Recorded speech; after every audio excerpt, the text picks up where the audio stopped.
Haggard is completely heterosexual. Ted Haggard is completely heterosexual. Hello, everybody. Welcome to the Atheist Experience. We are live. It is Sunday, June 1st, 2008. That was Ted Haggard is completely heterosexual, and they're going to have to give me the name because I've forgotten it again.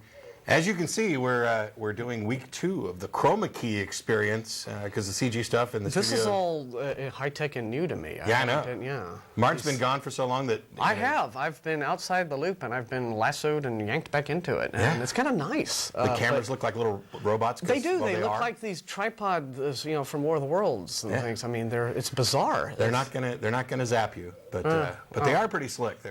They are. HD. It'd be nice if we could, let people see what they look like, because they're really unlike. Actually, they probably can if they take camera 2 and spin it towards camera. Oh no! See, because then that's going to, mess up we get some of the crew, studio guests on the air, and I don't want to do that without permission. So anyway, as I mentioned, it's June 1st, 2008. We're live. Boy, we had these credits all set up to do the announcements, and now I'm way, way, way behind. So I'm Matt Dillahunty, your host. Joining me this week, Martin Wagner, who is back. Hello. And we'll be in the regular rotation. We'll have more information about that later. The ACA is a nonprofit educational organization that sponsors this program, and they have weekly meetings every Sunday at Romeo's in Barton Springs Road, beginning at around 11:30. On the second Sunday of the month, which is next Sunday, we'll have a board meeting at 10:30, and then that'll be followed by the 11:30 lunch. The first Sunday of the month, however, is our lecture series at the Austin History Center, located at the corner of 9th and Guadalupe. That was this morning, and we had Representative Donna Howard from the state legislature come in and talk a little bit about what goes on in the legislature. In Texas, we have basically they're in session for 140 days every other year. This whole let's keep government small and non-intrusive. Right. And so they have limited time to get things done. And there was a significant chunk of time wasted in the last legislative session on religious issues that really, it's not so much, some of them were First Amendment violations. Sure. And I think they're going to end up being challenged. I've certainly spoken out about them. The big thing is that you've got people who are elected officials who are there to do business, and they're wasting time discussing and voting on, hey, let's put in God We Trust above the speaker's podium. Yeah, just trivial stuff that's mainly designed to pander to voters. Yes. Yeah, because almost nobody wants to go home to their constituents and say, "Oh, yes, I voted against God today." I mean, that's the manipulative, rhetoric that they have to end up, facing. If definitely, and I would have obviously voted against it, but I mean, I have to admit that being raised in this kind of culture, there is a moment's hesitation because, all right, it's something that we'd like to correct. It's something we shouldn't be wasting time on, but for goodness sake, maybe it's just better to. Well, what some of them have actually started doing is adding things into the bill to make it more palatable to the people that it is, essentially. Let's pretend that this is some sort of historical display kind of excuse. Yeah, or, it's a national model. The way this came into play, for the most part, was with the religious... the religious, I forget what it is, expression, freedom of expression. The anti-discrimination, some sort of thing. Yeah. But anyway, the credits are rolling on by, and I'm missing all of them, so let me crank this stuff out. Well, everyone can read. That one right there, I don't know why I didn't know to point to you. That's the address for where we're going to dinner after the show. Everybody involved in the show gets together. We go down to El Arroyo on 5th Street. The show's on until 4:30. We go down there around 5 o'clock. We're down there for a couple of hours. That event, like all of our events, is open to the public. Any atheist or atheist-friendly person is welcome to join us. But if you come down to preach, proselytize, provoke, or punch, please don't. I'm adding more P's because P's are good for you. It's alliterative. But anyway, as I mentioned, we're sponsored by the Atheist Community of Austin. There's a lot of stuff going on with the ACA this month in particular. In addition to this program, the ACA also sponsors a bi-weekly internet audio podcast called The Nonprofits. For more information, go to nonprofitsradio.com. For more information about the ACA, you can go to www.atheist-community.org. And there's links there to both the TV show and the Nonprofits podcast, both of which the audio portion is available for download, and the video portion from this show is available on Google Video. What's going on in the ACA? Next week, we were supposed to have a Nonprofits, but I canceled it and pushed it a week in order to adjust for other things that were scheduled. That's going to change. And Dennis, if you're watching, I'll call you later and explain. We're going to go ahead and do a nonprofit show on the 7th and then skip 2 weeks and come back on the 28th. Okay, okay. Because the 14th is Pride Festival, and ACA is setting up a booth, and so some of us will be involved down there. And the 21st is the ACA's Summer Solstice Party, and also the Keep Austin Beautiful cleanup. So there was just too much going on to cram it all into those weekends. So we pushed the nonprofit shows out. I won't let the announcements run on forever, because some people don't like that. Yeah, they didn't like it. I should come up with this.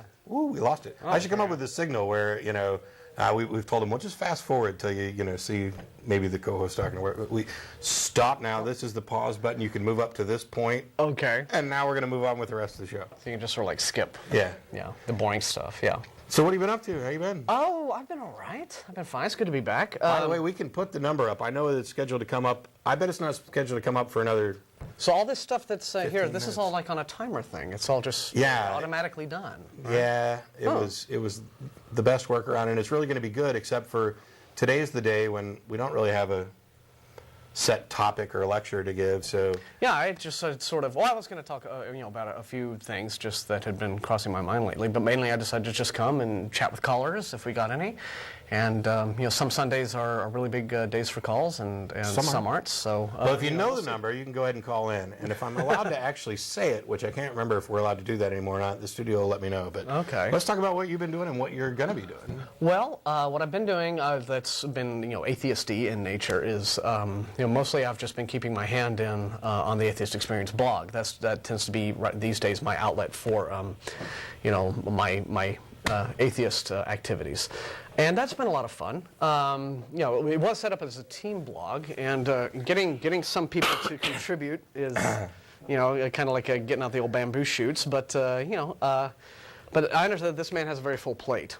So I do have a pretty full plate. I understand that. It's well understood. But whenever you do contribute, it's always very interesting and fun to read. So we just all want to see more of it. Oh, so. Flattery. Yeah. All right, I'll do something new. See, that's how all you got to do. It's right? Just butter. Basically, I think I could take, because I end up answering so many of the emails. By the way, as a reminder, if you don't get through on the telephone today, or you don't want to, or you're watching the program in a non-live way, you can email tv@atheist-community.org. That goes to myself, the co-host, some of the people behind the scenes, with any questions, concerns, feedback, comments, criticism, whatever. I can't promise that every email will be answered, but I have made it a habit of trying to respond to every person at least once, but I occasionally will get in a long dialogue with somebody. Yeah. Some of those, once edited, may be good fodder for those could be, yeah. Could be just fun. With a lot of editing. But, no. You don't have to hold anything back if you don't want to. No, it's just a confusing format to follow of multiple emails with quoting this and moving that. Yeah. I actually brought one in today. So okay. If we don't get Is this calls, somebody's long ramble? Okay. No, it's a good discussion about how we know what we know, what's reasonable, and whether or not this person, which we may or may not get to, is taking this non-committal agnostic stance. The idea that, well, we don't know anything for absolute certainty.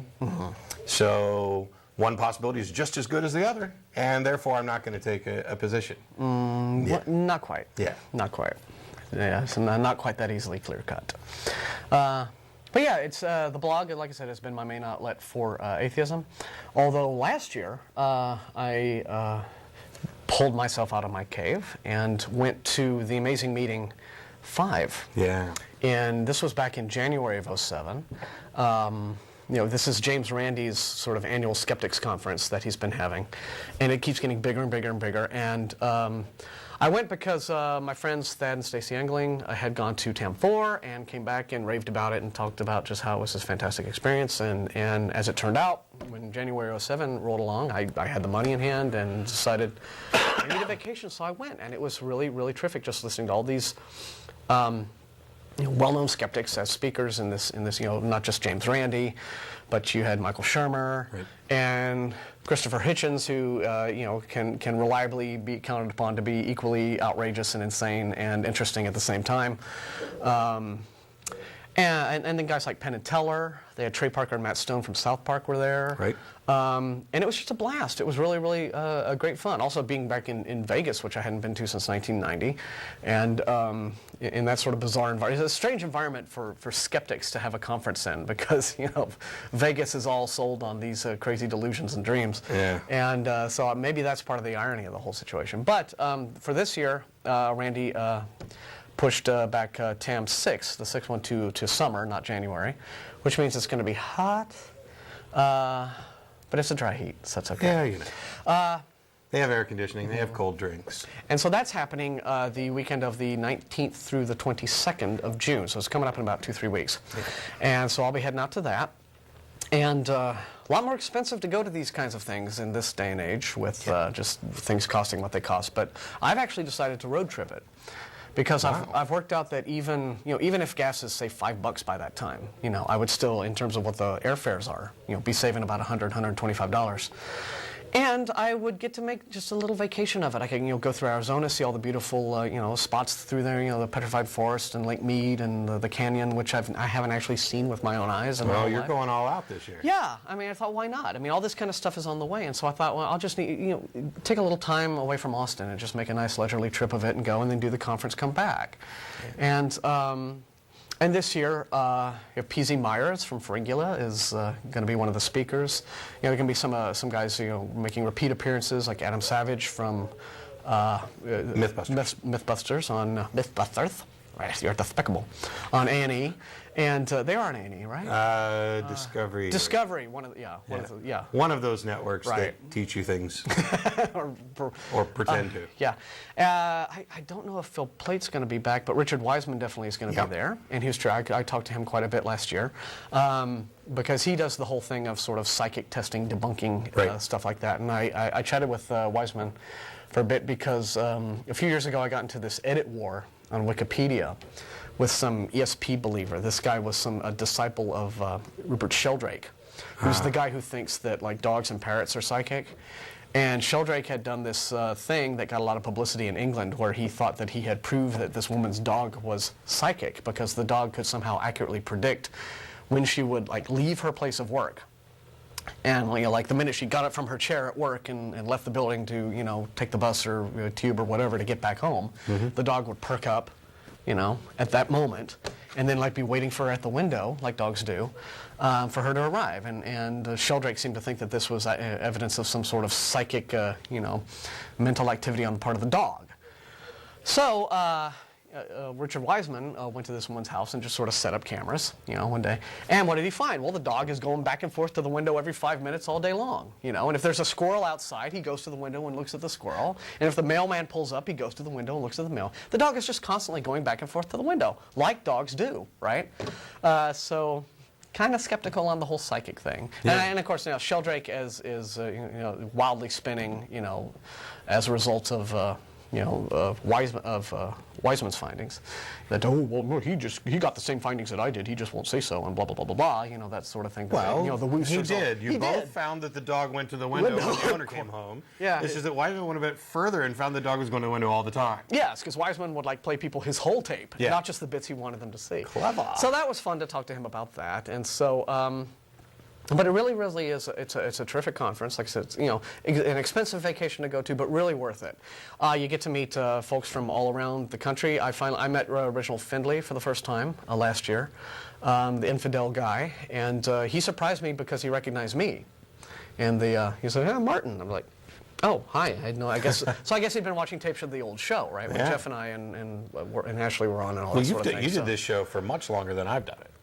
4 years. Yeah, and I'm in the middle of the third, so it doesn't surprise me. Okay, well, you'll pass us all up. So I will catch up to Martin eventually. All right, well, we'll just see. And we got new cameras, so I have no. Yeah, you've got all this like high-tech and chroma key business and stuff in the background, and so you could have, you know, just like flames and. We're gonna go crazy with the new CG and the background stuff. It's just, we're not even gonna talk about anything. So we could have TIE fighters and like planets exploding. I'm gonna have horns coming out of my head. You know, that'll be awesome. When they call in to tell me I'm the devil. By the way, the phone number should be up any second. If not, then I guess we'll let you know.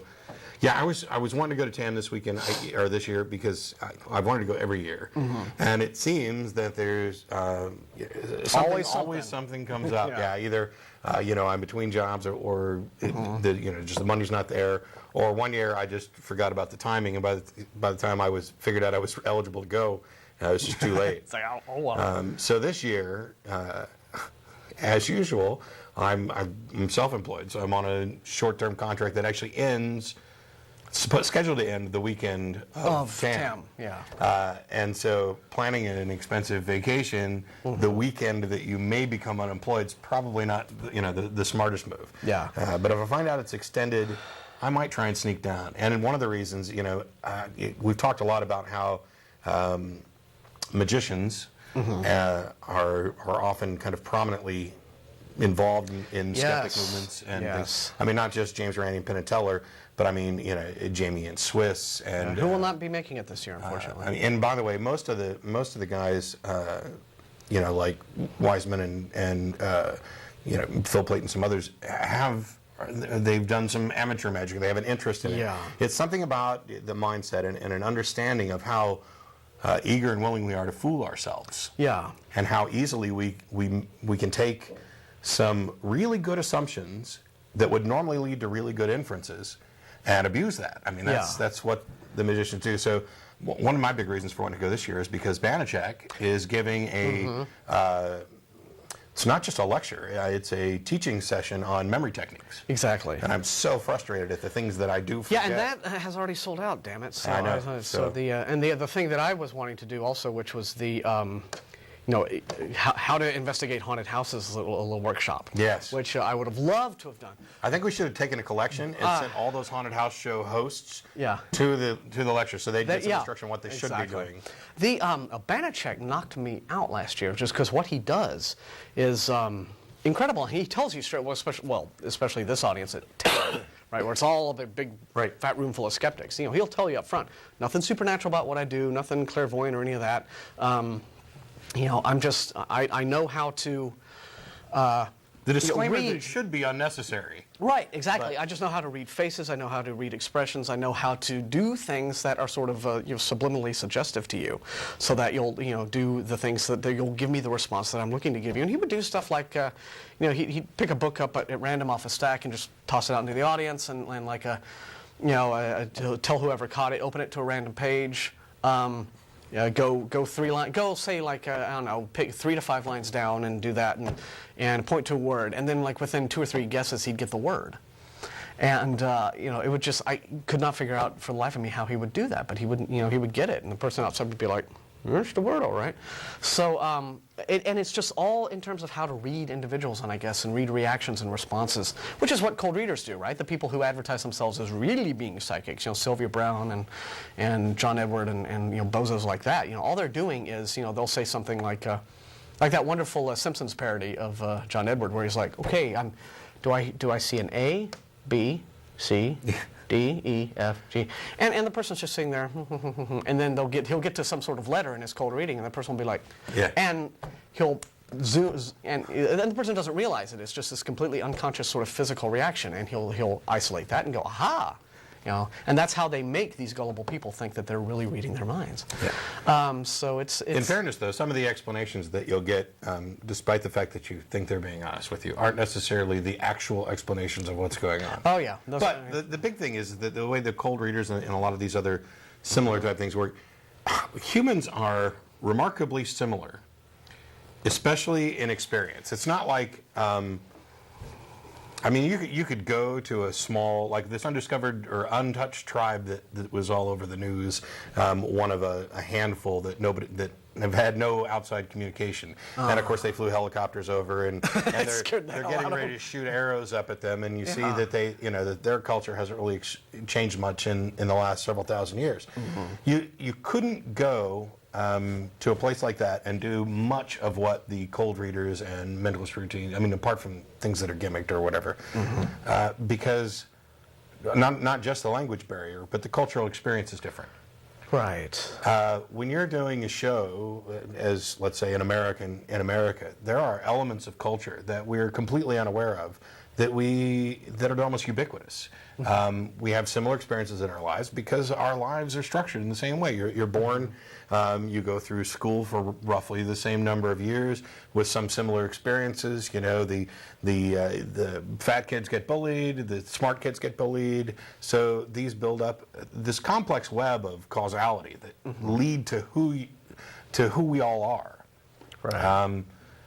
Is difficult to pin down, but it's similar enough that you can make some generalizations, and a couple rough guesses can get you a long way. Sure. Like when Randy does his little thing when he goes on TV shows of just say, draw a picture for me. You know, and it'll just hand a person a pad and not look, and the person will draw a picture. And most of the time he'll be able to guess it because he knows that in our culture, if you're a non-artist and somebody asks you, here, draw a quick little doodle. Yeah. Most people will draw a house, you know, with the, you know, inverted roof and a little sun with eyelashes, right? That's what a lot of people will do if you just ask them, draw a picture, and that person's not an artist. Yeah. There's just that sort of ingrained kind of cultural, it's a familiar image. And it's also something that's accessible if you don't know, if you're not an artist and if you're asked to draw, it's a thing that, You're put on the spot, draw something that's outside. Most of you are going to scribble out a tree or car. I mean, that's just the way it happens. But the house is the easiest thing because it's 3 lines. You have roof, and then the 2 walls down the side, and maybe the little, the window with the panes. Yeah, and right. if you're really cool, you put like the curtains on the side of the window. Yeah, right. And then of course always the sun with eyelashes. So anyway, we've got a call on the line right before we actually get to it, since we're talking about the amazing meeting in TAM 6 and what's going on there. I don't want to get off on a discussion about magic and mentalists. But then, it's all tied in. It's it is. So. And it even ties in with the email that I was talking about, where we're talking, discussing how do you know what you know? What is considered knowledge? Why would we determine that something is reliable? Is the claim that there's a transcendent supernatural God who created the universe, or the claim that the universe was formed by natural means that we can discover? Are those two claims equally absurd? Is there no way for us to make a decision about which one is more likely to be true? And the answer is that yes, in fact, we can make a decision about which one is more likely true. Even if for no other reason, then there's absolutely no evidence and no way to investigate this claim of a transcendent being who's powerful enough to create the universe, and yet all the math and all the science and all the evidence points back to a specific explanation that we do not have a complete story for. I don't want to claim that we've managed to suss out all the answers since last week, because we didn't have them then either. But we're developing an understanding and a model of the universe that meshes with the information from reality. And as soon as the way science works, as soon as we find something that doesn't mesh, then our theory's got a problem, and we end up reworking it in order to match all of the evidence. But religion always latches onto those little lacunae that we have in knowledge. Right. And in fact, it tends to build its entire case for legitimizing itself on that. They're sort of like, well, we don't know everything, therefore I'm justified in believing God makes sense. Or whatever, or aliens, if you're, sort of a Raelian or whatever, makes sense. Or just sort of, these gaps in our knowledge that I get to plug my deity of choice into are very, very important for religionists. When I always used to say that back when I was doing the show, that religion has this very, very conflicted relationship with science, because on the one hand, when you're talking about things like evolution and all of the different fields of science that peer back into the past and make these discoveries that tend to take the wind out of religion's sails, well, then you have religion being very, very disdainful of science in that regard, and trying to say, no, we deserve equal time too. So, but then there's also the fact that religion recognizes that in science, in our culture, which is presumably, although I don't see a whole lot of practical evidence of that, a rationalist culture, right, with sort of post-enlightenment, and we're supposed to be relying on our reason to decide things, and not just whatever the shamans are saying as they wave their palm fronds or whatever they do. That in a rationalist culture, science is the agent of intellectual prestige. And so on the one hand, these same people who just absolutely cannot stand science and always want to undermine it, like all the Ray Comforts and Ben Steins of the world, people like that. At the same time, when it comes time to trying to make the case for their religious points of view, they always want to tell you, well, science look, Yes. science supports this, and science backs that up, and now we're going to go back and test the Turin Shroud again, and because the scientists are going to do it this time, so now you can really trust it.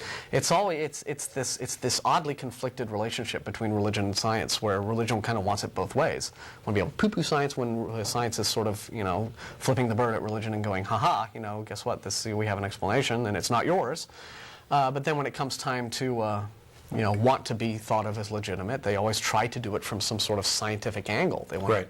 that was what the whole stupid Bible code thing was about, years and years ago. The Omega And, Code. yeah, all this kind of stuff that they hope will prove scientifically to this, without really any knowledge of what that term actually means, to the skeptics, that, oh yes, well look, all these ancient Bronze Age stories that we have in our book are really, really true. It's just funny. Yeah, sometimes I've said, I have more respect for somebody who tells me that they believe, and their belief is just purely based on faith. On the other hand, I don't want to give the wrong impression, I don't have a great deal of respect for the way they've gone about forming that opinion. No. I appreciate the honesty. Sure. That they're not trying to pretend that they have scientific evidence and justification that doesn't exist. But I'd like for all people, to make decisions about reality based on reality, and not about hopes, desires, wishes, authority, what authority figures have said.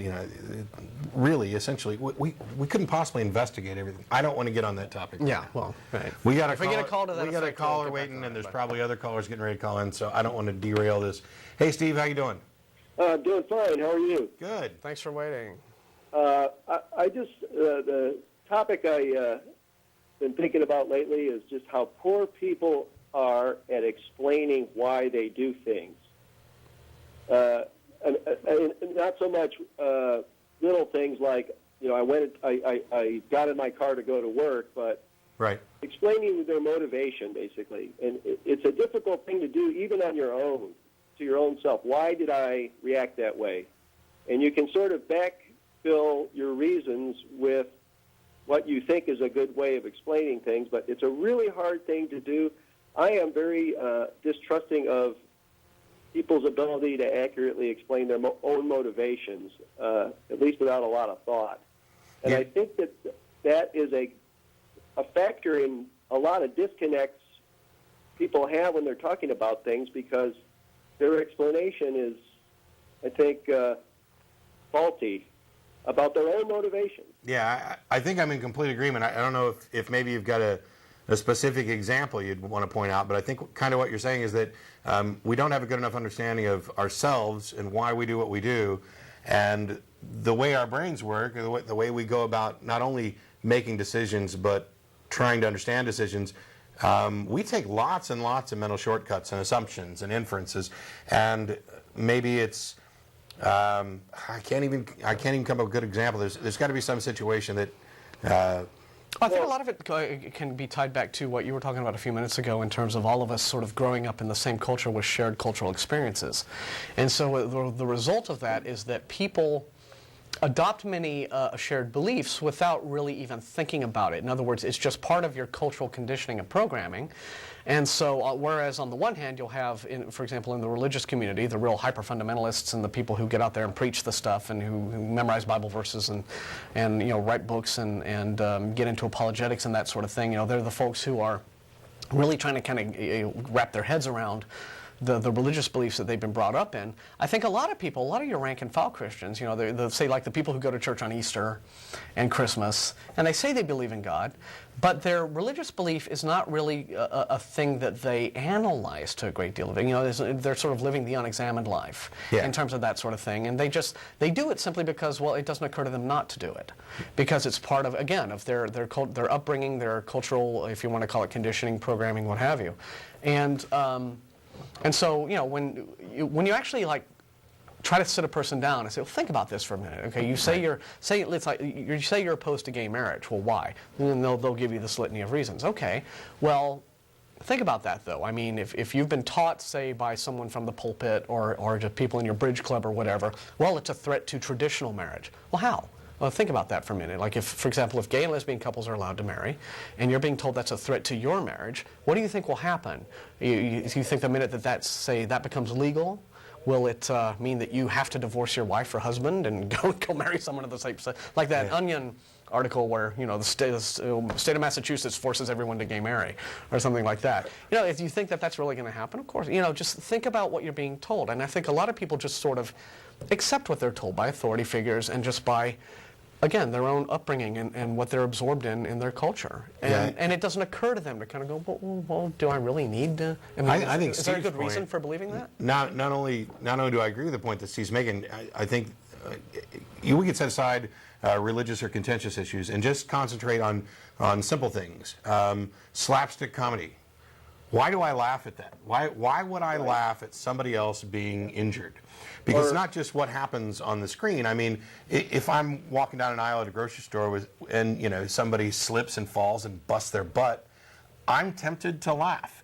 And I have to think that the reason behind that is laughter can be a reaction to all kinds of things, including uncomfortable situations. But does it mean that I'm somehow evil, that I'm glad this happened to them and not to me? Or is it me connecting with them, that I can recognize that I've done something in the past, or am likely to do something in the future, that's going to make me the recipient of the humor, so I'm hoping that it's more of a laugh with them than a laugh at them?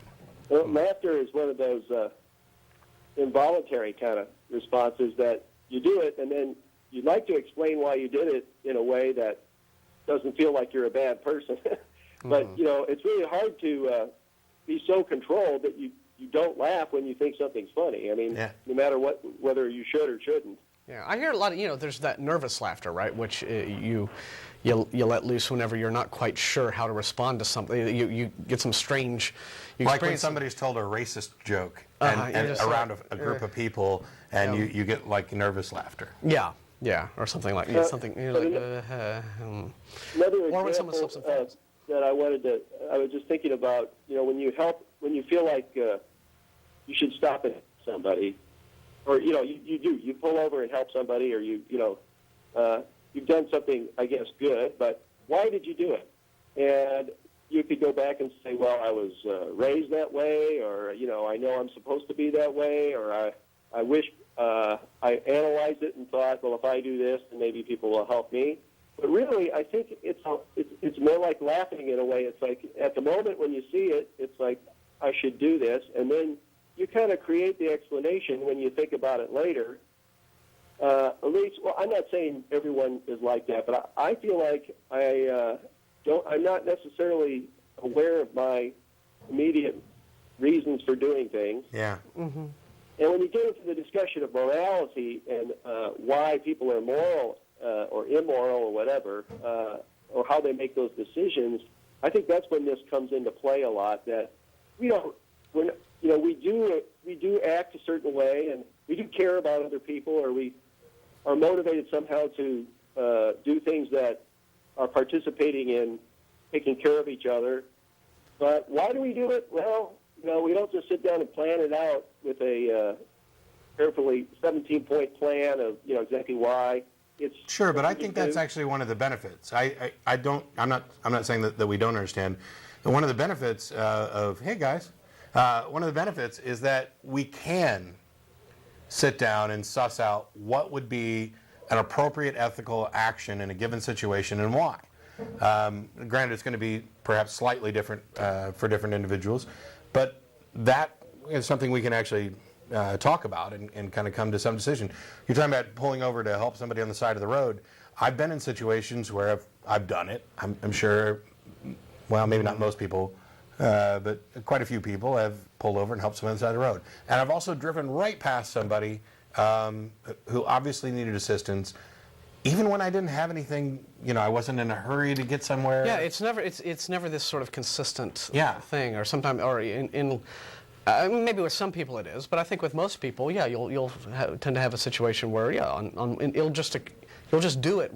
A lot of it may have to do with the mood you're in. If you're having a good day, right, you may be more disposed to, you know, spread the love a little bit, whereas if you're just kind of feeling cranky, or you've had a rough day at work, or argued with your boss or your spouse or something, or you got to go to the bathroom real bad, or whatever it is that's giving you, you know, just making you feel, you may be less inclined to do something. Feeling antisocial at the moment. Yeah. But the way I see the benefit of being able to think about it is that if you take the time, which I think is kind of what Steve's suggesting as well, that we're so bad about knowing what our motivations are, that if you take the time to actually think about it and find out, even if you couldn't possibly discover what your current motivations are, you can understand yourself better, you can understand situations better, to where you can change your behavior to such a way that you follow a pattern that you're more comfortable with and you understand better.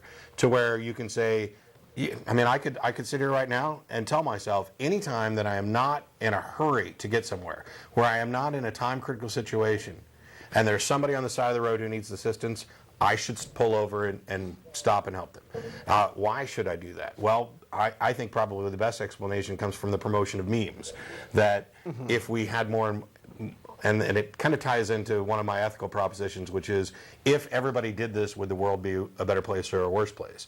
And I think that if everybody offered assistance like this, the world would be a better place, and therefore I think it's probably Yeah, you can just the look best at the course of practical action. consequences of the act. Yeah, I don't need some divine being to tell me that it's nice to pull over and help somebody who's got a flat tire, or may have had something happen. Even just offer them a cell phone. And because I had the experience where I was on the receiving end of the help at one point in a situation where if I had not been, I really would have been in a world of hurt, because I was again driving out west, and so I'm on this stretch of I-10 between Austin and El Paso, where there's nothing for hundreds of miles, nothing but desert and just scrub, and I blew a tire.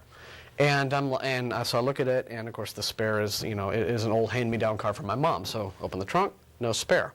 So I'm SOL. So I finally just realized, all right, I have no choice. So I just have to stand there on the side of the road. First dude, first guy. I could have been there for hours. I could have been there all day. I could have been there until dark. First dude that came by was some kid like driving home from college. Picked me up, took me to the nearest town, which was maybe like a 30-minute drive. Bought a tire. And, stayed at the place while the guy put the new tire on the wheel, drove me all the way back to my car, and I changed the tire, and we parted. And so that was like an hour or so out of his way that he went to do that. And so because that happened to me in a situation where if I hadn't been that lucky, I would have been in some serious trouble, stranded in the middle of the desert. I'm wondering, though, if that's a factor. Seeing somebody pulled over on the side of the road on a busy freeway in Austin, you think, somebody else will probably come along and help him soon. Maybe seeing somebody out in the middle of nowhere, that could have been it. So certainly, I would be, always sort of mindful of, the kind of the potential psycho factor, which it just comes from watching maybe too many movies. But at the same time, it might be a situation where if I'm in lay boonies and I see somebody, just stranded and hopeless, I might be more inclined to pull over and see if they're all right, rather than if it's just on Lamar, where there's a place within walking distance they could probably go to and get, so that could be a factor. But because I was on the receiving end of that, I'm more likely to, as the saying goes, pay it forward in future. So what do you think we ought to do, Steve, given your proposition seems to be true? I think we've both demonstrated that we're not particularly keen on understand or knowledgeable about why we do the things we do. No, and that, that's the point. And one of the things you'll run into, though, there's people that, the way they talk, they are absolutely certain of absolutely why they do everything they do. And a lot of times, the explanation is, I'm good because I believe this, right? And it's got nothing to do with their motivation. It's just the explanation that they have pat ready to go for anything good they do. They did it because. It's a pre-made, ready explanation that is just right there at their fingertips, and it's not got anything to do with them doing the kinds of contemplation you're talking about doing, which is a good thing, to become familiar with why really do you really do things, right? Yeah. So it's a lot easier to say that, You're right. Jesus wants us to love each other and turn the other cheek and be nice to each other, and therefore that leads us to do things like pulling over the side of the road. Yeah. That's simpler. The day I was in the mood to pull over on the side of the road, and I did it, that day was because Jesus wanted me to. That's why I did it. The day I didn't, well, I wouldn't, Jesus didn't, it doesn't exist, or, didn't happen. Or, I think the bigger objection that I have, I mean, granted, it's a simpler answer. It's not necessarily true, and it's not necessarily a way to come to a better understanding of who you are, who we are, whatever. My biggest objection, I think, is that if I'm over on the side of the road with a flat tire, and somebody pulls over because they think Jesus wants them to, then it's likely they think Jesus wants them to stand there and preach at me while they help me in my situation. And if that's the case, keep driving. Yeah. I'd rather, and I say that, humorously, because I get lots of email from people that don't seem to understand that, I was a believer for, 20 some odd years, Yeah. and, studying with the purpose of being a minister. So I've not only heard my fair share of sermons, I've composed a couple, and I've been in those situations. I mean, help me with my tire. Yeah. And then if you want to, after you've helped me with the tire, invite me to your church, I have no objection to that. Yeah. It's just the same thing as if I It's the whole invited thing you if to you're- ACA happy hour. Yeah, And if I'll you're go to doing- church. I've gone to church lots of times. You decide to help somebody change their tire, you have two reasons for doing it. Either you just want to help them change their tire so they can get on their way, just because you're a cool person, or you have some sort of ulterior motive, like, well, maybe I can get this person to come to my church. If there's an ulterior motive to why you're doing what you're doing, however good you may think it is, at that point, that's maybe Altruism's out the window then. yeah, that's maybe in when you really between ought to the two- question how moral your decision-making process is. If it's not, if it's not just done through altruism, but through some sort of ulterior motive. Well, in between the two is when you feel good because you did something for somebody. I mean, that is something that feels good to you. Yeah. And then you can explain that feeling good a bunch of different ways. But, that's a reason why people help each other out. Why they feel good is something that needs to be explained. But Yeah, and I think it's probably more than enough. Yeah. It's good enough reason for me to do things. Yeah. Not that I'm, just Yeah. the altruistic helper to the world. But when I do something nice for somebody, it feels good. Yeah, there is that sort of reward mechanism that just naturally gets kicked in, just knowing that you've done something for someone, and as a result they think you're a cool person, and so that's just all in terms of it's an esteem booster, and Who would want to go through life being miserable and hated? That's a concept I don't understand. Yeah, If it made you miserable to help people, then obviously nobody'd be doing it. yeah, Exactly. yeah. Gosh, why did I help that guy with Let me his call in. tire? Take care, y'all. Thanks, Steve. Thanks for the call.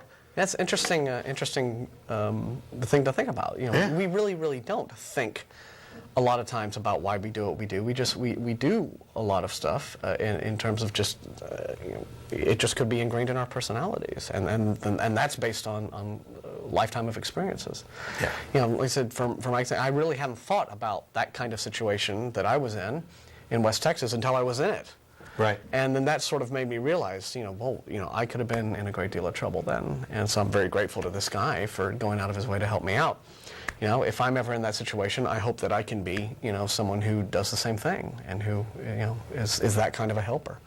Yeah, I was mentioning, kind of like this, my own views on what determines what is ethically proper or not. I only have a couple of kind of adages that I try to apply to my life now. One is that I'd like to believe as many true things and as few false things as possible. And the reason you have to include both of those is because if you just want to believe as many true things as possible, believe everything, because then by definition you'll believe it. But the filtering mechanism that gets rid of the false beliefs is what allows you to make good decisions. It allows you to make decisions that are consistent with reality and not just based, the result of bad reasoning, Wishes, arguments, preferences, Hey, prejudices. I really wish, such and such, and so I'm going to act as if it's true. Well, then everybody's a lottery winner if you start thinking like that. Or a stalker. The second one is when I'm considering, is to acknowledge right off the bat that beliefs are the result of being convinced of the truth or likely truth of a proposition. Beliefs inform your actions, and actions have consequences, both for you and for other people. And so, I ask myself, if everybody else did this, would we be better off or worse off? And there's the possibility that neutral as well. But in general, if we would be better off if everybody did this, then it's something that I think we should not only try to do, but encourage others to do as well. Yeah, it becomes the rational choice at that point. It's true in some sense that you can't get from an is to an ought, which is where we have these big discussions about can science and reason lead us to a proper ethical system. And they get up there and say, well, you can't get from an is to an ought. Well, that's technically true. It's just not really true, because you can get from a handful of ises to an ought. You can get from an is to an ought as long as you have some condition or goal that you're trying to meet. You know. Yeah, we have get a lot of this going on in like the comments of the blog, where Christians will come up and they'll just proclaim that science can't do things like determine the results of love or kindness or what have you. You can't get there through a scientific understanding of things, and I think that's just complete nonsense. I mean, if all science is, if the meaning of the word science, if you go back to its Latin root, is knowledge, right? And if you can think about things in this sort of rational context, as you've done, where say, all right, would the human race, would everybody be better off if everyone behaved this way or if everyone behaved that way? Right. And just understanding what the consequences of certain actions were. Well, you are essentially applying a form of scientific inquiry to that question. Yeah. That question of, well, what is the what would be the result if people behaved in a loving, kind, generous manner to each other, or belligerent, unfriendly, manner to one another? What would be the consequences of those kinds of behaviors, dictating how we are in society and culture at large? What would be the results? Well, you can predict the results fairly easily, and say, well, one's better than the other.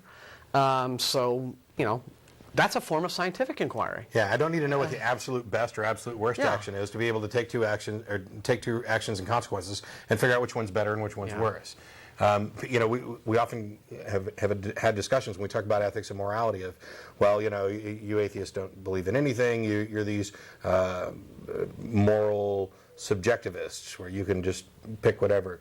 You don't believe in absolute moral values. Thanks to Dennis, I've actually said freely on the show before, I do accept absolute morals. In that if you take given a situation and analyze every possible action, one of them eventually has to be the most beneficial, positively beneficial, and least negative, and have the least negative impact on the situation. That would be what I would consider to be the absolute standard for a moral or ethical path. Are we there? No. But I think that's what we should be trying to do. Not find out what the absolute is, but analyze the consequences to figure out how we can gradually move towards that, how we can treat people better, how we can guarantee the rights of every individual. This whole thing about church-state separation, it's not just atheists are offended because you want to put God all over everything. It has nothing to do with that. Yeah. It's a divisive, exclusive action to put above the speaker podium, "In God we trust." It was divisive and exclusive when the U.S. Congress did it in the 50s as the result of this McCarthy-era, hey, we don't want to be godless communists, so let's slap God on everything. It was a violation of the First Amendment then. It's just that it's difficult to challenge. And with the Supreme Court makeup, it's going to be more difficult to challenge, not just because of the way they're more likely to rule, but because they keep saying you don't have standing. You can't even bring the case. You can't even bring the objection. I've always wondered why it's so important to a great many Christians that their religions have to have some sort of governmental validation. Yeah. Why in the world they can't just be? I mean, there's millions and millions and millions of churches around the country, and they can go and engage in their religious activities there and in their homes, and they can throw picnics and they can do their social activities. And so why they then need to just insist on prayer at football games and at every single activity suddenly, they want to just days of prayer. Yeah, and I think it's this sort of religious showboating that even if you can even look at the Gospels. Like they've never read Matthew 5 where they're told to pray in private. Yeah, go into your closet or do whatever, and don't listen to the hypocrites on the street corners, that sort of thing. Don't do your boasting and praying in public like those Pharisees. You pull that one out, and they kind of get annoyed with you whenever. Yeah. So Jesus doesn't want he doesn't want you to pray at the football game where both teams are praying, by the way. So I mean, what other position could he possibly take other than? So I've never really understood why that governmental validation is so crucial to them. I think it's just some kind of a way of wanting to sort of rub it in everyone else's noses, and it comes down to this sort of mob rule concept that they have of what democracy is. And I think it's different. Yeah, you do. I think it's fear. I think that among the bulk of, especially, and I don't want to just label it Christians, but let's face it, we live in the United States. We're 75, 80% Christian. The people who are doing these things are the Christians. So, it's the Christians that want God on our money and God up all over the place. I think it's fear-based. I think that they've noticed that. Well, first of all, they have delusions and misperceptions about what this country was founded on. Well, sure. We've gone through the myth of a Christian nation about 1 billion times on the show. And again, it's the whole mob rule concept of what they think democracy means, where it's, well, if the majority wants it, then that's the way it is. It's like, no. The way our democracy works in America is we have this document called the Constitution, whereas, it respects what the majority may want, but at the same time, whatever majority decision is made, there are protections for the minorities in place, as that allow everyone to sort of, all of us to try to kind of get along. Whereas, a democracy, as somebody may once said, is, if democracy is just two wolves and a sheep trying to decide what's for dinner, in our culture, the Constitution is the document that says it ain't going to be the sheep. Right. Everybody gets to vote, but you can't, no matter how the vote comes out, the sheep doesn't get eaten. And that is something that the conservative Christians don't really seem to grok, this whole idea of, well, we're the majority, and so, you just need to kind of, be tolerant of us. That's the funny thing, is that they think that it's intolerance towards them. Right. But at the same time, they want to be the majority. And one thing that this comes out of, and it kind of gets back to the fear, they don't realize, first of all, that one of the reasons we have the church-state separation protections in the First Amendment is specifically because some Protestants got together in Virginia and said, whoa, we don't want the state supporting these other religions that we don't like, and we're the minority here. We need something that's going to protect our rights, so let's just make sure that the religion stays out of the church stays out of the... Well, religion stays out of the state stays out of religion, that way we're all free to practice whatever. And now that these same individuals, or these same groups, obviously the individuals are dead, but the same groups have gotten to a point where they have a good power base, now they're just disregarding what their founding fathers said, and they're trying to reverse it. And I think it's out of fear, because they noticed, as Governor Rick Perry here in Texas, he went on the 700 Club to say that secularism is a virus that's destroying the country. And this type of message has been beaten into the head of some extreme right Christian conservatives who, rather than investigating or knowing anything about history or what's really going on, think, oh my gosh, the atheists are kind of, they on took the warpath. They took prayer out of school. No, they didn't. They took state-led prayer out of school. Your kid can still pray before any test that he didn't study for. That's the distinction that they just can't grasp. Yeah. It's like it is 150% legal for any student in any public school in America at this moment to drop to his knees and pray until he's blue in the face. Dropping to knees may be a problem, because if he's in a classroom, it could be a disruption. Okay, dropping to knees, out by your lockers, they're not going to stop you. But you can pray, and you can have, and oh, by the way, there are Youth for Christ groups. Yeah. As the problem, Young Life and all the rest of those. I mean, they can do that kind of stuff. You can take your Bible to school and read it in the lunchroom. No one's going to, and I don't want them to stop you from doing that. Never have. But it's this whole idea of the school itself as a government-sponsored body sitting everyone down and dictating a prayer to say, well, now whose prayer is it going to be? Is it going to be a Methodist prayer? Is it going to be a Presbyterian prayer? Yeah. Is it going to be some sort of Catholic Mass? I mean, you have what to are remember, we going to have? Yeah, it was first period. You come in, you say the Pledge of Allegiance, which we modify to stick in under God right before the word indivisible, thereby creating the most ironic change in history. And then you go on to do a Bible reading and a prayer. That's what was gotten rid of. They didn't take God out of school. They didn't take prayer out of school. And as I mentioned today during the lecture, I'm actually an advocate of comparative religion courses, Bibles, literature courses, all of these other electives that allow kids to learn about culture. And but then, how in the hell in this culture are you going to get any of those kinds of elective courses that aren't coming prepackaged with some sort of ideological agenda behind them? Easy. Yeah. Atheists approve the the curriculum and teach the courses. I mentioned it this morning. That'll happen. I guarantee you that I will not be proselytizing Christianity when I teach your kids about the Bible. And I'll also promise that I'm not just going to pick out the bad parts, just as long as we can both agree that the bad parts exist. You can read all the sexy bits in Song of Solomon. Yeah. That's kind of the fun. Or the gross things about spreading dung on your faces or whatever. Hey, so we've got a caller, and all we know is his name. So it's a mystery call. Mike, are you there? Hello. Hello, Mike? Can you hear me? I can. Yes, we can. You may want to turn off your TV. There's a slight delay, so focus on the phone. Yes, I know I'm the phone. No. Okay, no, it's not happening. It's possible that he may be on a cell phone and getting a really bad signal coming into us because Try once again, Mike. he's all broken up. Okay, thank you. Okay. Sorry, we just couldn't hear you. We were getting like fragments of your words. I wish we'd have gotten a list of what Mike's question was, and we could have addressed it anyway. If they remember. Could we make it up? How much wood could a woodchuck chug? Well, I mean, if we took a bet, lately we've been getting more callers that are kind of leaning our way than the opposition. I don't get a whole lot of Christian callers calling in to tell me what's in the Bible because most of them figured out I already know. But if it was somebody who's not an atheist who was trying to explain why we're wrong, my bet is on Pascal's wager. Okay. Or maybe have you be looked outside at the trees? That's a good one. How could you say there's no God? Haven't you ever looked outside at the trees? Where did the trees come from? God is the Lorax. Martin, where did trees come from?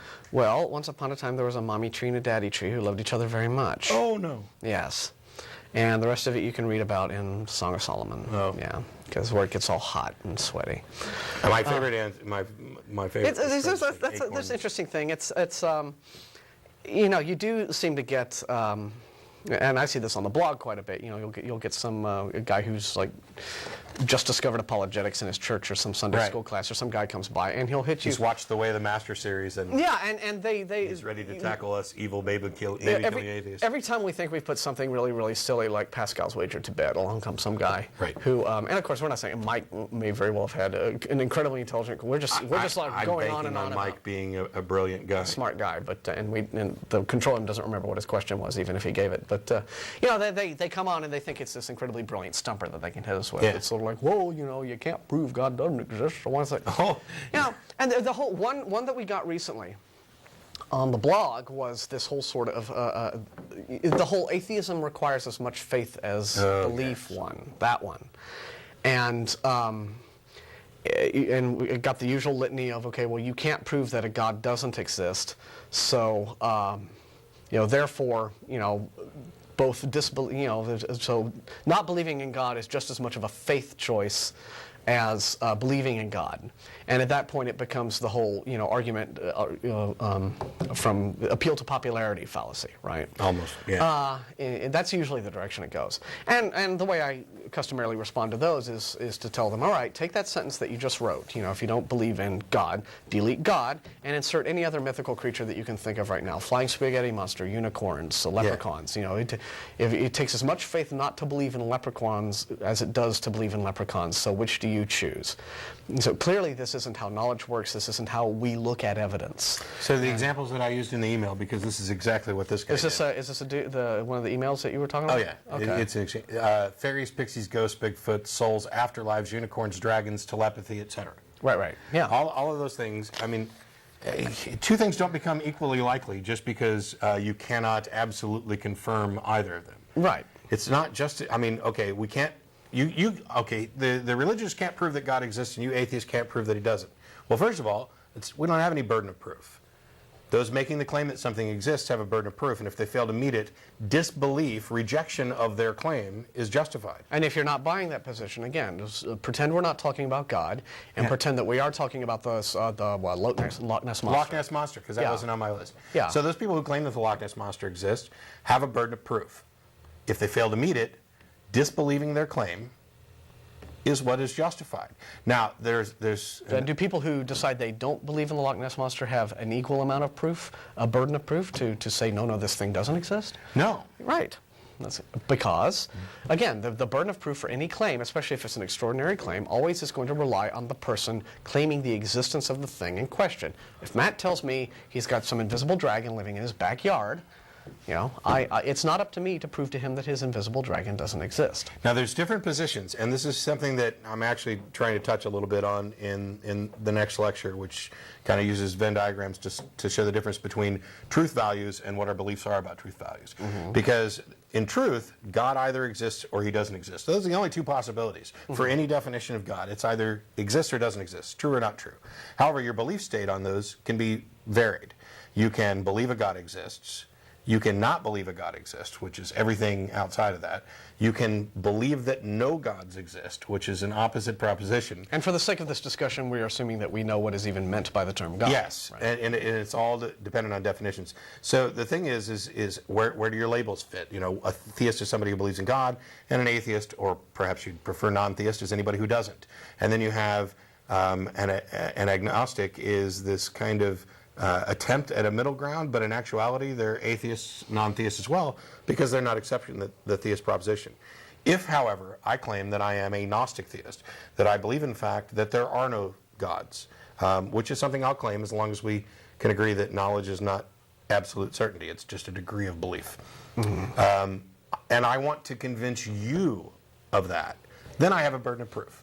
Mm-hmm. I have some obligation to convince you that my position is not just justified for me, but justified for you as well. For example, if you are, and this is a lot of believers make this mistake in sort of defining atheism as this, in those terms, yeah. Rather than understanding, for example, the difference between what we usually call strong atheism and weak atheism, right. Whereas there's a big difference between disbelieving God claims, not believing that a God exists, yes. And claiming to know, in other words, believing very strongly, and not even believing, but claiming to know and being able to say firmly that nothing that can possibly be called a God could possibly exist. Yeah. Which, you know, when Jeff D. and I were doing the show, you know, Jeff's example was always, okay, let's see, if I meet somebody who is a sun worshiper, and he decides the sun is his God, right? Yeah. And he bows down to it. Well, I would be a theist in terms of that God, because I can look and go, sure enough, there's a sun up there. So I can, now, I may or may not agree with this guy on his sun God having any sort of divine or magical properties. Right. But if he wants to call that his God and say, there's my God, I can look in the sky and go, sure enough, there it is. Well, how about that? So I would be technically, you know, a theist where that God is concerned, although I would not necessarily be a worship. You know, again, there's a difference between and adherent. And so that's the big difference is terms like, and I would be probably a Gnostic theist also in terms because I could say yes, I know, but that's the difference between the two terms, Gnosticism and agnosticism. And theism and atheism, right. Is that theism and atheism are belief claims. They're in terms of what do I believe is the state of things about the question of whether or not God exists. Gnosticism and agnosticism, on the other hand, are epistemological claims. They have to do with what it is that we know or don't know. Which means you not only need to define what you're talking about specifically, but you also need to come up with a definition of what qualifies as knowledge. Yeah. Because that can change whether or not you're Gnostic or agnostic on an issue. Yeah, and so it would be in terms of, so the differences between what a knowledge claim in terms of, you know, what you think you do or do not know about the existence of God, and then, based on that or either not based on that, what do you believe about the existence or non-existence? Knowledge and belief, two very different things, and they quite often get conflated. They're related to one another. I mean, one informs the other. Knowledge informs belief, and probably even vice versa. But they are different when you get right down to the nitty-gritty of it. So we got about 25 minutes left in the show. There are callers on the line. We got a couple cool calls. So we'll go ahead and get to them right now. Is it Chris? Yeah. How you doing, Chris? Oh, we can hear you fine. Good. Yeah, I can hear y'all fine too. Okay. What I had a couple things I wanted to ask you about. First of all, I wasn't really sure what you guys were talking about when I turned it on. You said, you know, there's somebody had called in, you couldn't get the call, it messed up, whatever, and you kind of fooling around were just going, well, maybe he was going to say this, but there was something you all said, and I wasn't really sure what it was. Okay. Pascal's wager? Yeah, oh, that. Right. I was wondering about that, and the other thing I wanted to ask y'all about was the thing with Hulk Hogan and his kid in jail. If you've heard, you know, it's been all on like Headline News Network, all the bullcrap news things about him telling his son that the reason why that you all know about Hulk Hogan's son got in an accident and his best friend's like in a coma for the rest of his life now because. Well, that's terrible. Well, I hadn't heard about that. Hulk Hogan's son was drunk driving, racing. He's one of those kids that soups the cars up and race them. And, like street racing? Yeah, and his friend was in the car with him, and he wrecked the car, and the kid's bedridden for the rest of his life. He was like an Iraq War veteran and all this stuff. And the other day, they released this tape because when you're in jail, which he was sentenced to 8 months in jail, Hulk Hogan's son, you can, your conversations can be recorded talking to people on the outside, and they released a tape where Hulk Hogan tells his son that the reason why that guy's in a coma, that it's not his son's fault, it's because he did something so bad that God was punishing him. Like, totally, I don't know, I just find it like a parallel to a lot of people, including a lot of people who run things in this country, like in our society, of no accountability, no responsibility, because it's always God, There was a show on 6 months ago. It was a guy talking about how, abortion's wrong, God will punish you, and then later on he said that, you're going to die when you die because it's God's will, and you can't do anything about it. And once again, I just find it really hypocritical that, babies are aborted, and yet that's not God's will. How they can see it both ways. How they do that. It It's just everything doesn't make happens. any sense. I was just wondering what you guys had to say. Yeah, I've about heard that. this before. Thanks, Where good questions. everything happens according to God's will, but we also have free will, and those two things are definitely in conflict. Yeah. If God's already got everything planned out, then you don't really have any free will. I hadn't heard about Hulk Hogan. I had heard That sounds like a similar terrible absurd thing. claims. I mean, there's claims about why hurricanes hit different areas, and it usually has got something to do with the gay population. Yeah. And then you got Sharon Stone, who's moronically blaming the earthquakes in China on the bad karma for not treating the Dalai Lama properly. Right, I mean, yeah. you're going to find this without any boundaries on a specific religion. It's just the irrational way in which people think, largely. But I agree with one thing. Trying to make sense of something. Well, one thing that Chris said was, I think, is sort of the key of all of this, is that a lot of what religion allows people to do is skirt around any kind of sense of personal responsibility. And this usually, when things go your way, to a lot of religious people, when things go your way, it's because, God is, smiling upon you or doing whatever, or you've really, if something really special happens in your life or something, it's, God has blessed you. If something hasn't, if something very non-special, and in fact maybe perhaps entirely tragic has happened in your life, either it's God's will, or God's trying to give you a message, or God is trying to punish you for some sort of, It's a punishment or a indefinable test. sin. Yeah.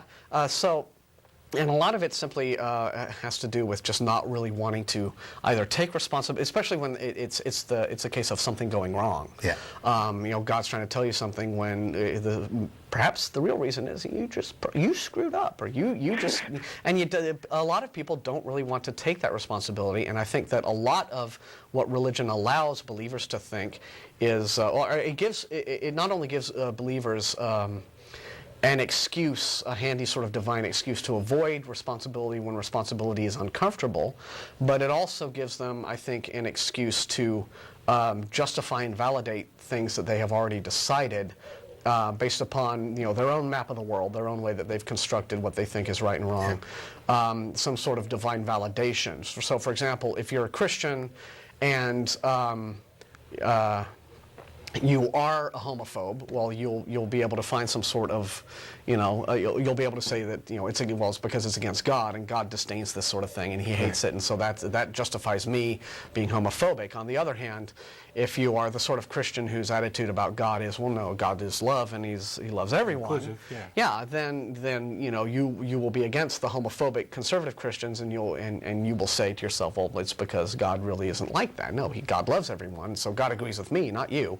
And so it gets back and forth. You see a lot of these little internecine squabbles within Christianity of, and you can't put them all in one bucket. Yeah, where people saying, it's unfair to paint them all with one brush. Well, they're saying, well, my position is the godly biblical one. Right. No, mine is. Well, no, mine, yours, no. And so you get a lot of these little arguments.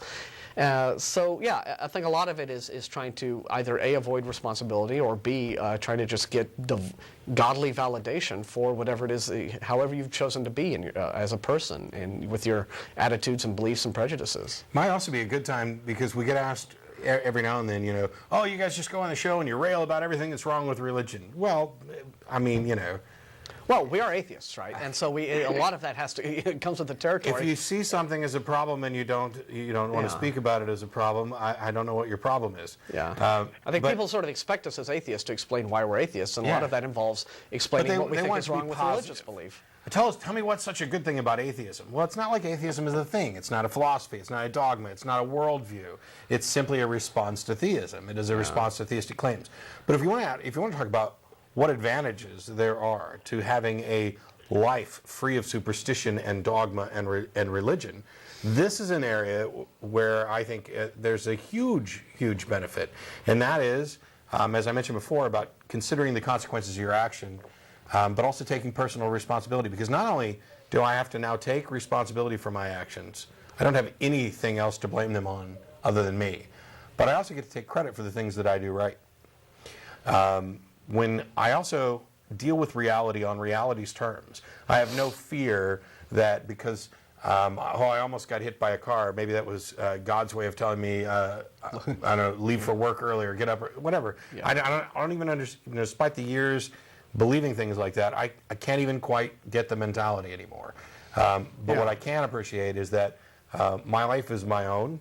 I am responsible for the things that I do. I get to take credit for the good things, and I own up for the bad ones. Yeah, and if I screw up, I have to be the one that says, I screwed up. I'm sorry.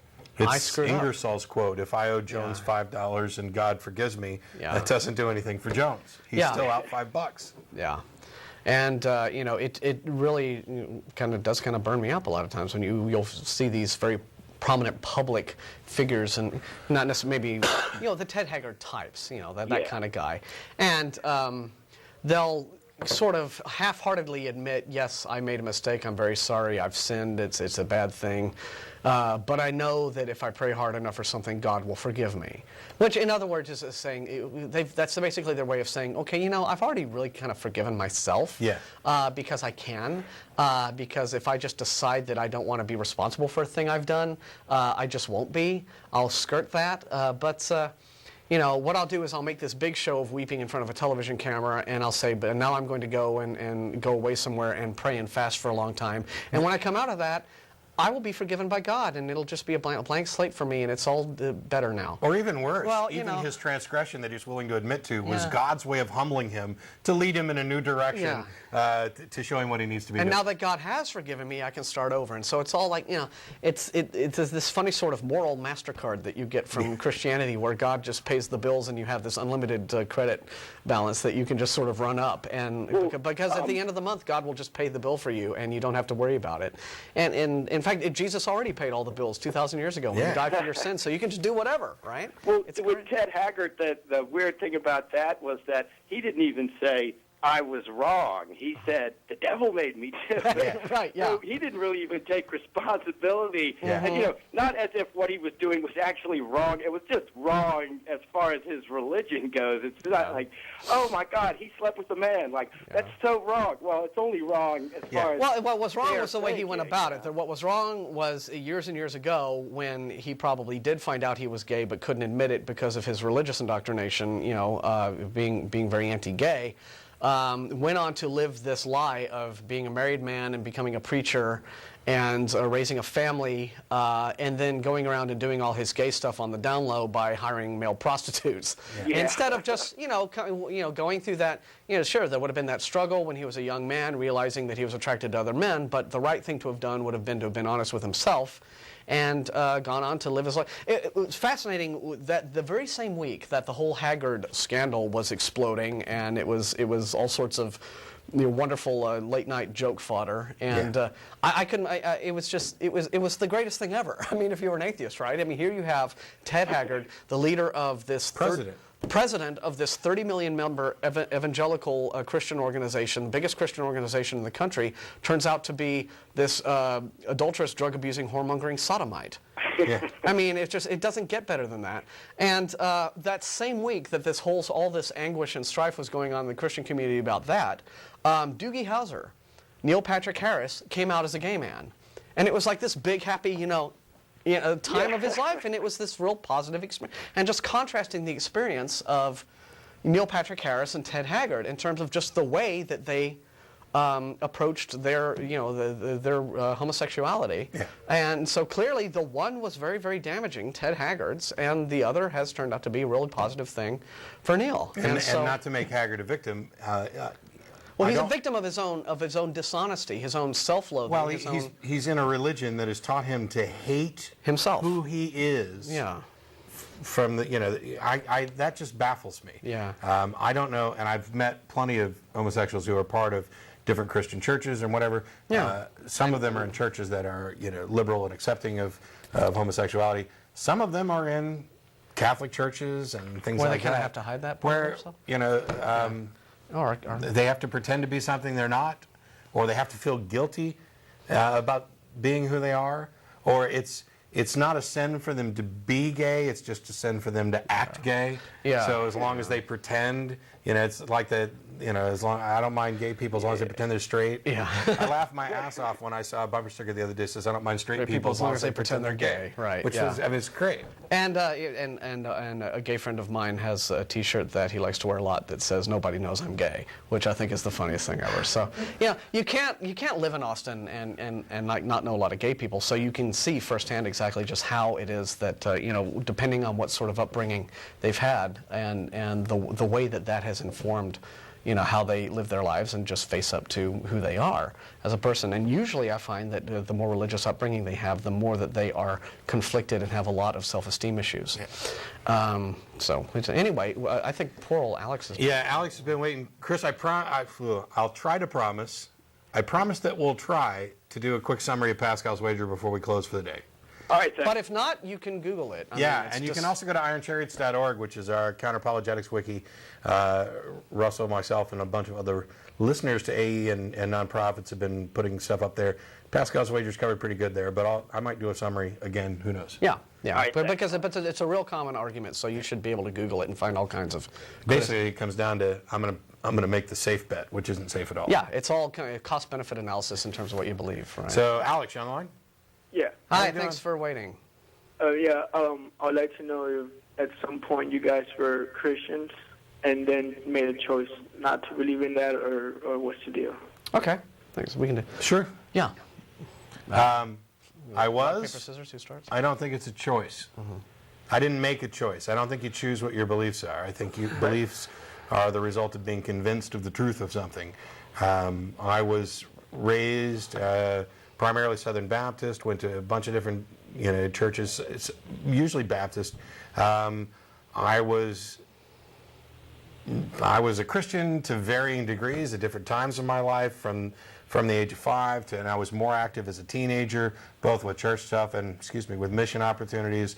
I went in the Navy for about 8 years. After I got out of the Navy, I still believed, but I didn't go to church. I wasn't practicing, didn't have these beliefs. And then around 2000, 2001, I had a period where I wasn't working, but I had the money to sit at home and study stuff, and I had always felt that God had wanted me to preach, and I'd been maybe avoiding that call. So I began a kind of detailed study on my own to fulfill the obligations that I felt as a Christian, to be able to explain to other people why they should also believe. And I didn't just fail, I failed phenomenally as I actually began to investigate the issues, the arguments for the existence of God, the arguments for Christianity, the arguments from biblical prophecy, everything you can think of that most people would say is the reason why they are a theist or a Christian.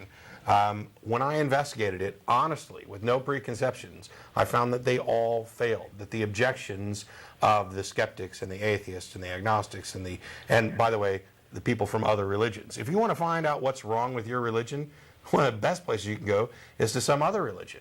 Jews will tell you why Jesus is not the Messiah. I mean, that's just, you can't beat that.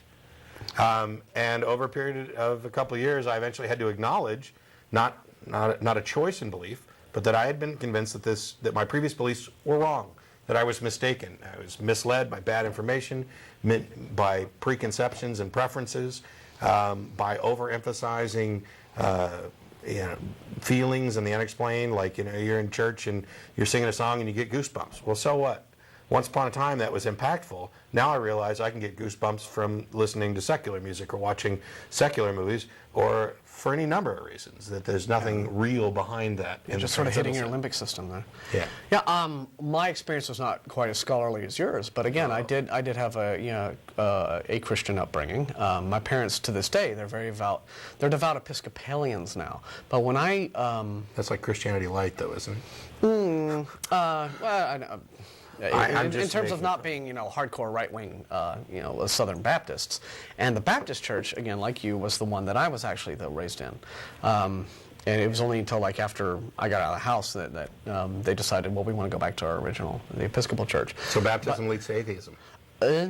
Well, I'll stop interrupting now. Go ahead. It could very well. I mean, certainly it did to me in my case.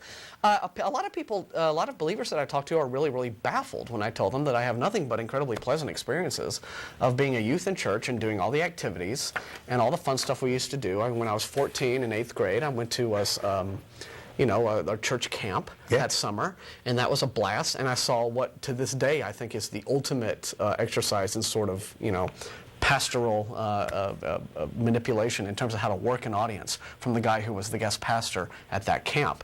It was brilliant. It was performance art practically. What this guy did, and we would do lock-ins in the rec room at the church. Overnight, you got to stay up all night, and that was all kinds of incredible fun when you're 13, 14 years old. Oh, yeah. Pizza and games. Yeah, so a lot of people, when they hear me describe that, they're, well, why did you then, become an atheist? Why did you give that all up? I said, well, first off, the fun you may have in sort of in a certain social environment has nothing to do with, what I decide is or is not true about there being a God and a Jesus and all these sorts of miracles and talking snakes and donkeys and whatever other kind of supernatural claims are being made by this belief system. Despite all of that, the great deal of fun that I would have as a kid. I've sort of crassly compared it to going to a strip club. You can have a lot of fun there, but the idea it's not real. It's not real. An illusion. Yeah, Believe me. it's not real. It's ultimately it came down to several factors, but a lot of it was a process. I think a lot of Christians, when they ask us this question, well, why did you guys, what made you become atheist? Were you ever Christian before? They're looking for sort of the atheist version of the conversion experience. The road to, there is no sort of atheist road to Damascus. What you usually find is that it is this long process that you go through, and sometimes quite often very confusing and painful, where you are suddenly, for one reason or another, prompted to think about the beliefs that you are taught in a church environment, and then how you see those beliefs either fitting in or conflicting with stuff you're actually observing in the real world. That was what hit me. And a process of deciding that, well, no, the beliefs you've been raised in aren't really standing up to scrutiny. Yeah. And so that's kind of how, so there wasn't like this one defining moment. It was just, over time, I just said, they're all nice folks, and I enjoyed the lock-ins, but and the racquetball courts, but I just don't believe this God business. I'm sorry. I just don't believe in heaven and hell, and this whole notion of people who, if they're just not members of the club, being tortured for eternity. How can that possibly be fair or decent or right? What kind of? It can't possibly be a good, loving God that would do that. Would just consign you to this sort of thing simply because you weren't a member of His fan club, simply because you haven't done the altar walk. And the altar call and gone up and hit your... By the way, whose instructions on how to get to heaven are actually correct? Yeah, so it struck him. It kind of struck me that a really loving God would be more along the lines of just wanting to make sure you were okay. And don't be a dick, and you get to come up and join us. It should be that simple. Yeah, it would have nothing to do with a certain club membership, but but it would just be more along the lines of if. But at the same time, just some sort of hell that you go to be, have your butt poked by demons for eternity just struck me as being, an incredibly petty thing for some all-powerful being to do. Yeah. It's like, me just spending my entire life just burning ants with a magnifying glass. I mean, I would think that... You'd eventually get bored. Yeah, it just, what gratification am I getting out of tormenting something that is entirely helpless in front of me anyway? So now we've both talked and given you the short version of long stories. Did you have another question? No, that was it. Okay. Well, thanks for calling, man. Appreciate it. Thanks, Alex. Okay. That one actually, I've written it a number of times, my story of going from being, a Christian to an outspoken atheist. It's different for everyone. I've written it, I've talked about it on the show. It comes up quite a bit, both in email and on the show. And, every time I tell it, I have some little memory from my past that comes back. And when you were talking about from, lock-ins and having fun, I didn't have any bad problems with the church or anything. Yeah. Matter of fact, my purpose, for those of you with Bibles who want to look it up, go look up 1 Peter 3:15. I've mentioned it about a bazillion times on the show, where basically Paul gives the instructions to every Christian that you need to be ready at all times to provide the reason for the faith that you have. I was serious about that. And the word there in the Greek, for you Bible geeks like me, is logos. It doesn't just say, I believe because I believe. You can't give some cop-out. There's a logical, reasonable reason. Now, even I'm not saying, if you believe because God has specifically spoken to you, well, that's fine. That's a great, you are probably justified, but it doesn't justify it for anybody else because he didn't speak to me. Your personal revelation is just hearsay to me. And always the conflict that comes up is when I talk to Christians who either come to the blog or because that tends to be the majority now of my contact with Christians who want to discuss and argue these things with me. Although now I'm back on the show, I get to do it live again. Yes. But it's how do you? Okay, you say that you've had these divine experiences or this contact with God or that you have this knowledge of God. But how do you intend to communicate that to me? How can you help me? Right. Distinguish your God as something that is real apart from something that just exists in your imagination. How do you propose to demonstrate that to me? That your God is a real thing, like the teapot or the cup flying around. How is it a real thing as opposed to something you may just be imagining? How can you now demonstrate that to me? I am in fact interested in why you believe, but I'm more interested in why you think anybody else should. Yeah. Why? Because on some level, and this is an oversimplification. Because if you're an apologist, you do want to convince But reality is what we all agree on, on some level. I don't want to oversimplify it, but you've got to come with that. We got like 2 minutes left, but talk with Chuck here. How you doing, Chuck? Thanks for waiting. Just fine. Yeah, thank you. Earlier you said something. You were talking about the homosexuals and religion, and so I didn't catch it. What did you say that the homosexuals? How does religion deal with the homosexuals or something like that? What did you say? I can't remember specifically, but I think they're depending on, I guess, whatever denomination or approach to Christianity. And again, we're going to give Christianity as an example because that's the majority religion in our culture. There are Christian churches that are quite tolerant of gays, but the more conservative the church, the more they tend to be real, Well, I know, but I mean, just God. I mean, how does God deal with homosexuals? He doesn't, because he doesn't exist. Okay. But in terms of then exactly so. But I think what you're asking is if homosexuals, with all of the homosexuals that are in the Catholic Church, then that would be the perfect place for them. All they got to do is go there and become choir boys, and they'll fit right in. Well, I don't want to equate homosexuality with Catholicism or anyone pedophilia and the problems in the church. If two grown-up friars, I can't avoid the rhyming pun. If they want to get together and hook up, I have no problem with that. And that's, the fact that the church doesn't even need to hide them because they're not doing anything wrong. What the church is hiding, the Catholic Church specifically, is a crime, and it has nothing at all to do with homosexuality. It has everything to do with pedophilia. Yeah. There's a distinct difference there. But we got 30 seconds left. I got to let you go. Thanks a lot for the call. Yeah. We're going to El Arroyo after the show on 5th Street. The address has been off and on. Thanks a lot to Martin, who is now back in the rotation. I can't believe it. It's the like crew, which the you guys can show yourselves. There they are. Guys. Hey. And we'll see you again next week. Maybe the graphics will be fixed. Maybe they won't. Hey, we need to lean out so they can see all the info. Okay. There's the info. And you are going to answer viewer emails on the blog, aren't you? Oh, and Pascal's wager is pretending that God is stupid enough to let you in if you believe based on a safe bet.